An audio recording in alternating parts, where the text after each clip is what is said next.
think this is a neuro question. So they tell you you've got dilated pupils. They tell you have a change in LOC. Now they tell you you have a decreased urine output. That doesn't fit with neuro. Neuro has nothing to do with kidneys.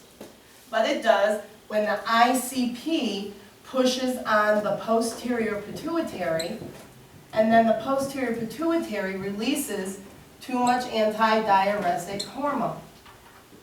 Then the antidiuretic hormone makes us hold on water. When we hold on water, we end up with increased CVP, don't we? Greater than 6. That our heart, the preload, is going to be preloading the heart with a whole lot of fluid. So what's that going to head us up for? CHF. So in Pick All That Apply, a student is thinking it's a neuro question that then travels over to be an endocrine question that now has become a cardiac question. And in CHF, what are your first signs? What's your first sign? Mitral regurg S3, and what's the next one? Crackles. So this is where in Pick All That Apply, you got to understand how the systems link. We have ICP to antidiuretic hormone. We hold on fluid. We now are preloading our heart with a bunch of fluid. Now we're in CHF, and you're assessing heart and lungs. And this is why the Pick All That Apply have kicked students' butts on this NCLEX. Because we don't teach you to think that way, do we? You just read it in a book and memorize it. That's it. What will my serum osmo or concentration be? Because I'm bloated. I'm holding on a lot. It'll be, if I'm holding on fluid, my serum concentration is very low, like I put in too much water in my Kool-Aid. What will my urine osmo be? So this is going to be very easy when we get to endocrine, and we're talking about SIADH, diabetes insipidus is just the opposite of that. What is that shaking your head for? She read. Do you see it? Now. And then when we get to Cushing's, Cushing's is all, it's the same fluid bloated, decrease urine output, but let's make them diabetic on top of it because we're going to have so many glucocorticoids. So when we're in Cushing's, you're going to be fat and bloated and cushy and CHF, but now we're going to also have so many glucocorticoids, you're going to have all the rules of diabetes applying to fluid overload. We'll be doing that, okay? This is exciting when you see it connect. Yes. All right? This is why you went to school. So that you could connect these dots and understand. And you want to understand the concept. You didn't want to just monkey memorize a bunch of pages and facts. You wanted to know what to assess in the patient. What you know, if some dumb intern goes to order fluids here, you'd be, woo, wait a minute. We need diuretics. This person's already drowning in their own fluid. Oh, you do know the nurse is the last safety gap for every patient. And you're held accountable. Does it ever hold up in the court of law while the doctor ordered it? No. Never, not once. You're supposed to know to question those orders. That's why you did this venture. That's why you got to know this stuff. You spend all this time, effort, sweat, and money to get the license to only lose it. And yet say, well, the doctor ordered it. Well, didn't you go to school? Don't you have a brain? Didn't they teach you how to critically think? Well, now you think of it. No, they didn't. No, they didn't. So this is why I handed it out, because I wanted you to see how these things connect. And I'm going to be mind mapping right now. I'm going to show you guys, because I have mind maps that'll be coming. I have a whole bunch of those that'll be on the website. Or I could bring, I'm probably going to buy them up too. Remember guys though, the stuff I'm giving you is copyrighted. You copy that book, you put my videos out there, it won't be so nice. All this stuff did not come cheaply for me. Many, many hours of study and many, many hours of drawing and putting it together in a way students could understand. So when you copy, a copyright is something you're stealing. And if you're convicted of theft, you lose your nursing license. Theft or fraud. So even when you're copying pages on a copy machine from a copyrighted book, you're losing your license, if anybody knows. Fraud and theft. Nurses lose their license. Now, let's look at CHF quick. This is a mind map. Let's look at the patho that can cause this. Fluid overload, right? They could have low protein. What happens when we don't have protein? We lose oncotic pressure. Remember how protein's the full moon of the body? And protein sits inside a blood vessel. And if you have albumin in your blood, it keeps the water inside your vascular space. So if we have low protein, can't the water third space into our lung tissue? Because remember the doctor, how I just gave the Lasix with CHF, I didn't know to hang albumin first? When they order albumin and Lasix in pulmonary edema, you hang the albumin first because that gives you oncotic pressure, remember? The oncotic pressure pulls the water out of the lungs, puts it inside the blood vessel, then we hit them with Lasix and they pee out their lung water. We also could have had an MI. You could have hypertension. These are the things that can cause CHF. These are going to be our labs, diagnostics. These are going to be the meds we'll give. This is the patient signs and symptoms. What do you know is one of the first signs they're going to have? S3. Crackles. CVP greater than 6. They could have, they're going to have a decreased urine output. And then of course we have down here, nursing interventions. Nursing interventions are the things you're going to do about this happy mess. Okay?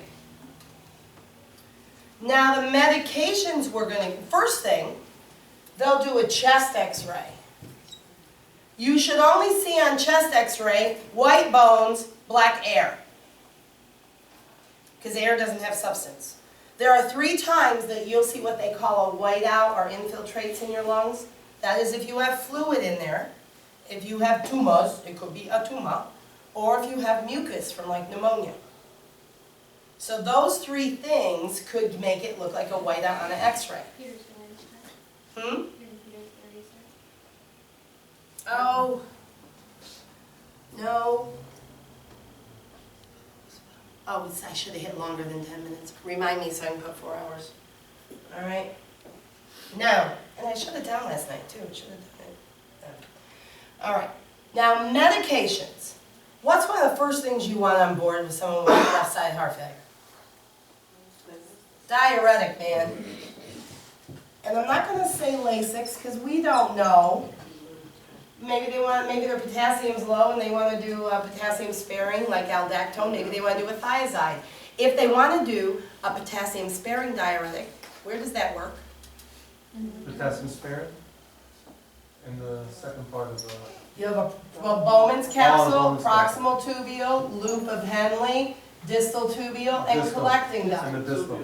So right here in the distal loop is where you will retain, pull back potassium. That's where potassium sparing diuretics work, aldactone, spiraclitone. This is where our loop diuretics work, in the loop of Henle. Which one do we give first if the doctor orders both loop and potassium sparing? Potassium sparing. There's no stopping you guys. Increase it All right. and then drop it. What? No, okay. That's how we increase the Raise it so potassium. we can drop it. Drop it and won't bottom out. Right, very good. So then we also are gonna do a BNP level, aren't we? Because when the left ventricle is working really hard with extra fluid, it excretes beta natriuretic peptide. What does that do to the blood vessels? Dilate. Dilates them. So the pressure drops so the left ventricle can get it out.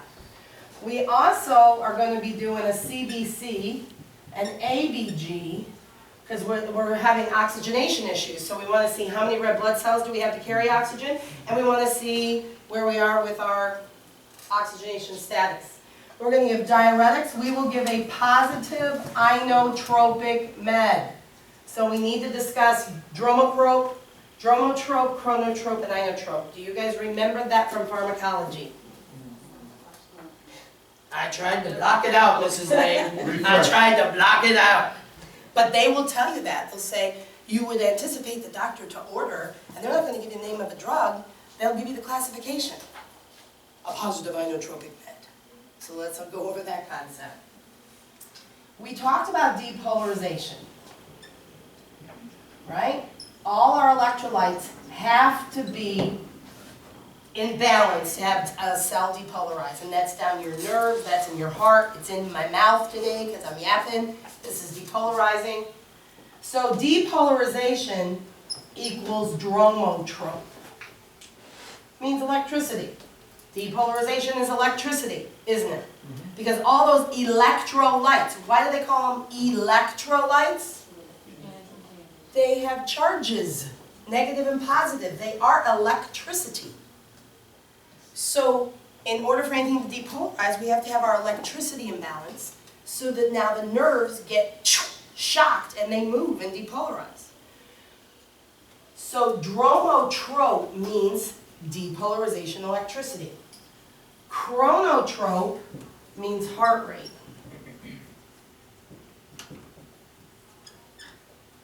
Yeah.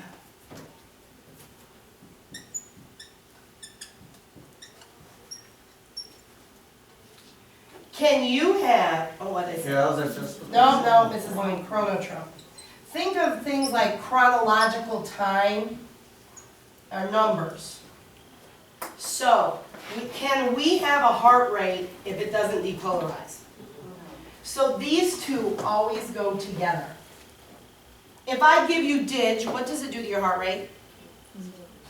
Slows it down. So digoxin, lanoxin, is a negative dromotrope and a negative chronotrope. It slows down the depolarization of the heart, thus decreasing the heart rate. That's what those words mean. Does that make sense? Yes. When we give epi in a code, It's a positive. that's a positive dromo, positive chrono. Because when we give epi, remember the dinosaur story when they're running from a dinosaur? Wah! She's like, what the heck's this woman do?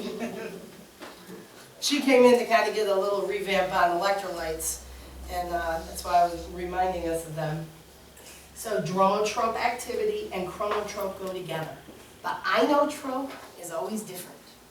He's always odd man out. Inotrope means strength of contraction. Think of inotrope to make your heart strong like iron, okay? Strong like iron. And to understand this, you have to understand the concept. When the heart is beating fast, the atria are going fast. Do the ventricles really get to fill with a lot of blood when we're going fast? No. So in order to get the heart to eject more blood with each beat, we want a slow heartbeat. And the heart uses less oxygen when he beats slower.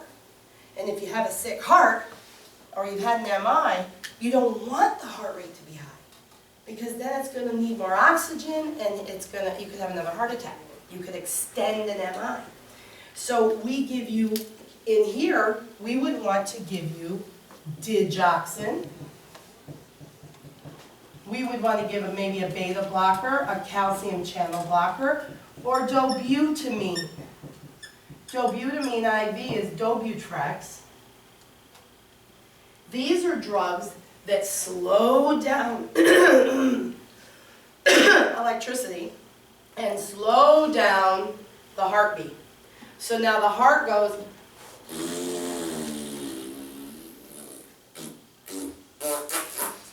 and the ventricles are filling and dilating with more blood. And now they stretch, stretch, stretch, and we're ready for this great cardiac output. That's what we want in a sick heart. That's what we want, better force of ejection fraction. So do you understand that if I give you epi, it'll be a positive dromo, positive chrono, negative ino. Because when the heart goes fast, you could be just blowing out 5 mLs with each beat. But when the heart goes slow, negative dromo, negative chrono, it's a positive ino.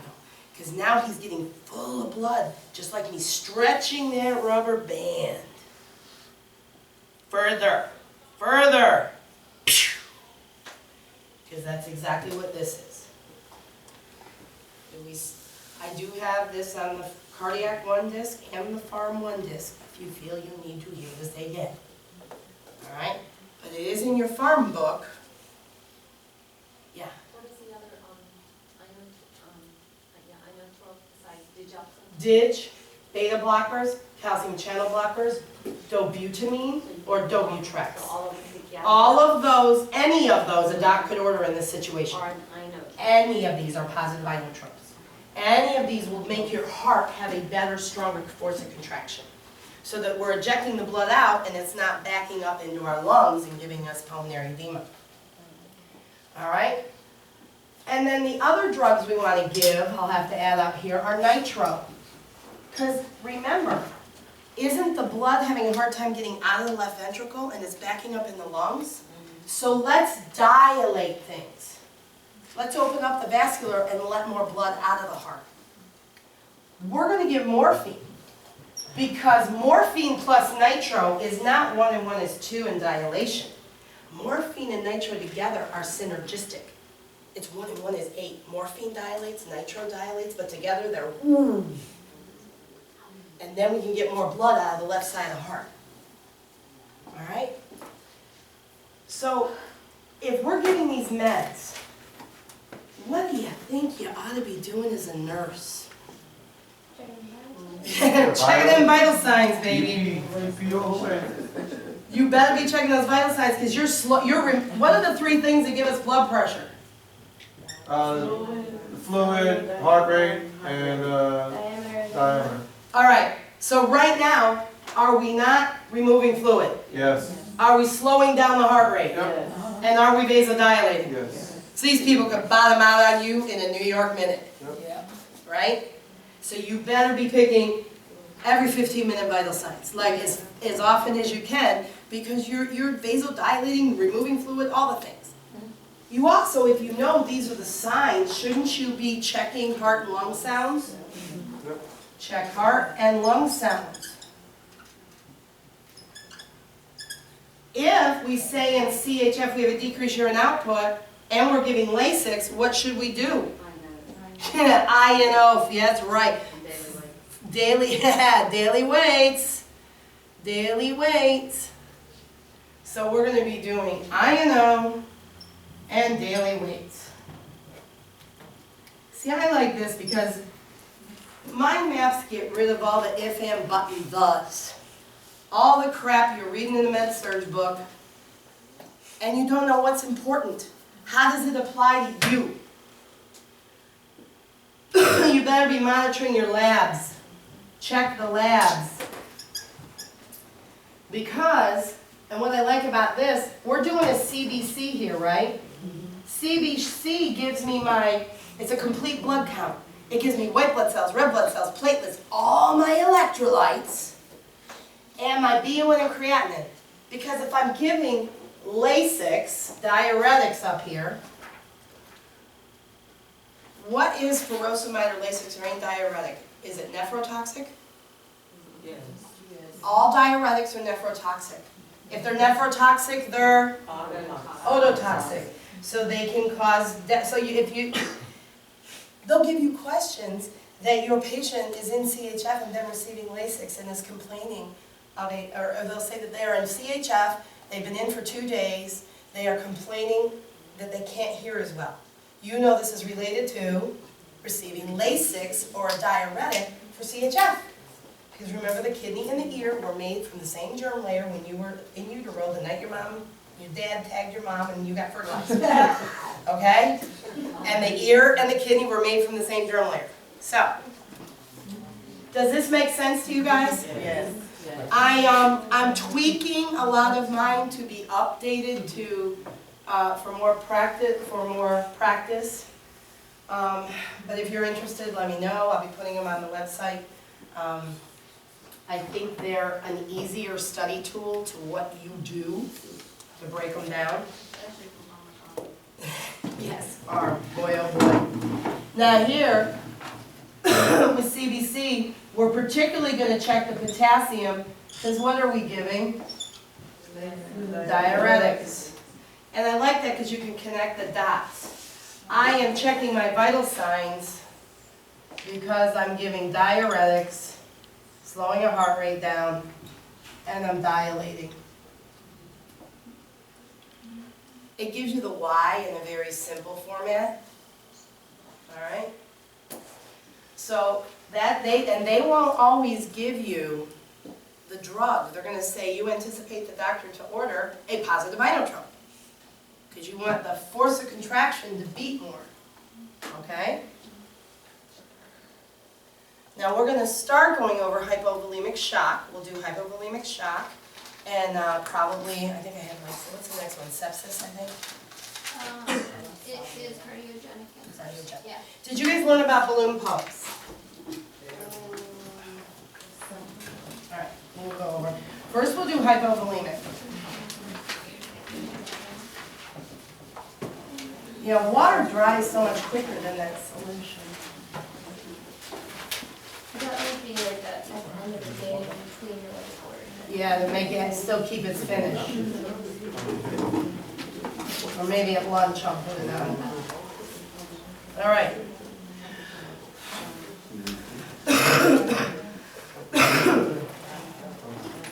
Now I'm going to be doing another review here right after, like, the 3rd week in March. I'm going to post the dates on my website.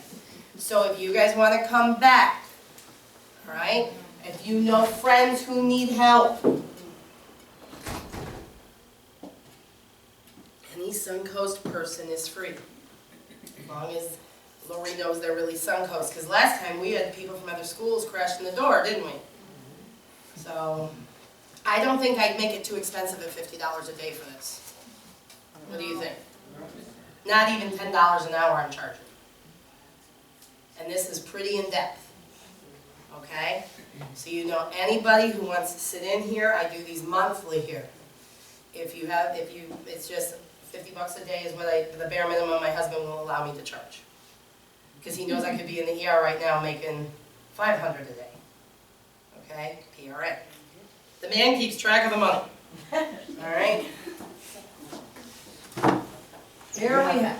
Are you having, so you're having another class next month, or is it Yeah. going to be? It'll be March, April, May, June.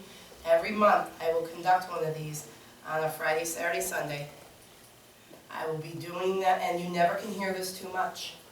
When you're hearing it, seeing the pictures and the stories, it hammers into you. If you can't get here every month, I'm recording it. So that for 175, 150 to Suncoast students. But for 175, you can have it all burned on all the DVDs, mailed to your house. And then you can watch it whenever you want. All right, let's go.